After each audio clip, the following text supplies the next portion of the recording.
The CEO of the Baltimore City Public School System is now entering the 10th and perhaps final year for tenure. Is the school system in a better place now than when she took over in 2016? Project Baltimore's Chris Papps found when it comes to student academic performance, the answer appears to be no. July 1st, 2016 was day one for Baltimore City Public Schools' new CEO, Dr. Sonja Santelises. There has to be a collective accountability for our city's young people. I could not be happier. 9 years later, Dr. Santelises has become the longest tenured school district leader in the Baltimore region, a fact often celebrated by elected officials, including State Senate President Bill Ferguson. What really matters when you look across the country, stability is what matters. But has that stability translated into student academic achievement over the 9 years that Dr. Santelises has been CEO? After all, this is what she said in 2016 when she took the job. We should have a demonstrated track record of growth and progress. Project Baltimore analyzed student academic achievement metrics throughout Baltimore City schools. We compared data from 2016-2017, Dr. Santelises' first full school year, to 2023-2024, which is the most recent year for which we have data. And we found most of the student achievement metrics have gotten worse over those 8 years, even though the district receives significantly more funding. City schools in 2017 passed a $1.3 billion budget to educate about 82,000 students. By 2024, the district's budget ballooned to $1.7 billion as student enrollment dropped to around 75,000.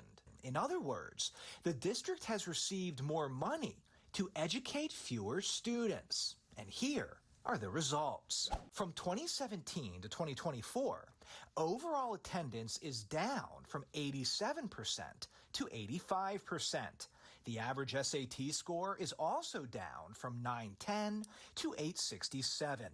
Meanwhile, the dropout rate has increased from 15% to 19%, along with chronic absenteeism, which is up from 30% in 2017 to 48% in 2024. The COVID pandemic certainly had an impact on the school system, but most of the metrics were worsening before COVID hit in 2020. Federal test scores show Baltimore City math and reading proficiency rates largely declined more than the national large city average from 2019 to 2024. Perhaps the main metric by which school systems are often evaluated is graduation rates. In 2017, city schools' graduation rate was 70.6%. In 2024, it slightly increased to 70.9%. But it's worth mentioning in that time, the state changed Maryland high school graduation requirements. In 2017, students had to pass state assessments in subjects such as math and reading. Now, Maryland students must only take state assessments to receive a diploma. They no longer have to pass the assessments. We really do appreciate your work. Dr. Santelises declined an interview to discuss what she sees as her greatest accomplishments. Instead, we received this statement. There's a lot Dr. Santelises could point to with pride from her 9 years of service so far as Baltimore City School CEO, but she's always said and still believes that there's more work ahead. She remains fully committed to our students, staff, and families, and plans to give her all until the end of her tenure. For her, it wouldn't feel right to start listing accomplishments while the mission continues.